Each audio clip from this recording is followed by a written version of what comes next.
Sometimes you get so much to eat at a feast that you don't have a chance to really enjoy it. So the next day you get the leftovers. But sometimes those leftovers are just as delicious as the feast. We celebrated yesterday the feast of a man named Isidore. He was a farmer, a laborer. He didn't own a farm, he just worked as a day laborer for a rich man who owned a farm in Madrid, Spain. And his wife was named Saint Maria de la Cabeza, which means a Lady Mary of the Head. Uh, she a saint too. They had a little baby that died, and they took that as a sign from God that maybe they weren't supposed to have children, and so they lived together as brother and sister and dedicated themselves to God. His story strikes me because on the 12th of May in 1622, he was canonized together with uh, Saint Teresa of Avila, Saint Ignatius of Loyola, founder of the Jesuits, Teresa, of course, a doctor of the church and founder of many convents, foundress of many convents, Saint Francis Xavier, patron of the missions, who tried to convert the Japanese and then tried to convert the Chinese and baptized thousands of people. And then St. Philip Neri, who dedicated himself to the poor children of Rome.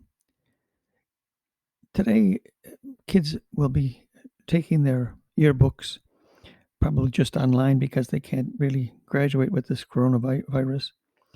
And they will read what the editors thought of them. This is most likely to succeed. This one's going to be a great somebody or other. And then they don't have a chance to take their books to their kids and see what the kids, their own peers, think of them. I wonder if the graduating class of 1622 would ever pick Isidore as the greatest of the saints in that class, because there's some really great saints in that class. I gather not. And yet, the readings from the day of his feast was all about friendship. Uh, Friendship is very important. It's if it's real friendship, it lasts forever. As the Bible teaches us about friends, that they're there always.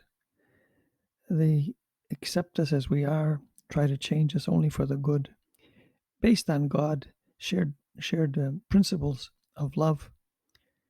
Uh, it's hard to be a friend, but it's the most rewarding of all the activities of a human being on this earth is to make friends and to be a friend and to have a friend. It's funny because Jesus was a friend of this man, uh, Isidore. He was a friend. How do I know? Because he would spend time with Isidore.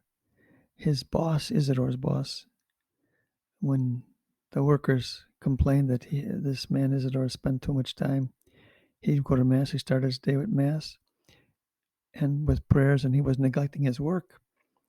So, like many bosses want to check on people who work at home to see what they're up to, his boss, Mr. Vega, or Vargas rather, spied on uh, Isidore, and he was shocked what he saw. There was Isidore wrapped in Jesus' arms, or maybe Jesus was wrapped as his arms, wrapped in prayer, being a friend, and he saw angels doing the plowing.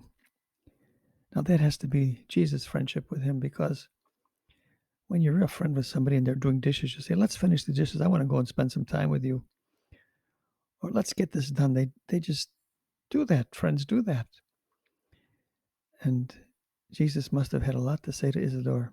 What could he ask of a farmer whose three principal interests are family and the animals, the weather, and the crops? What could he possibly want to talk to Isidore about? And yet, Jesus makes strange friends because he doesn't pick friends on what's in their head or what they can do, but what's in their heart. And when you find a real friend, you wrap yourself around that person and you just love them. And you love to be with them. You love to share with them. And Jesus loves human beings. That's his cocaine. That's his booze. That's his addiction. He's addicted to human love.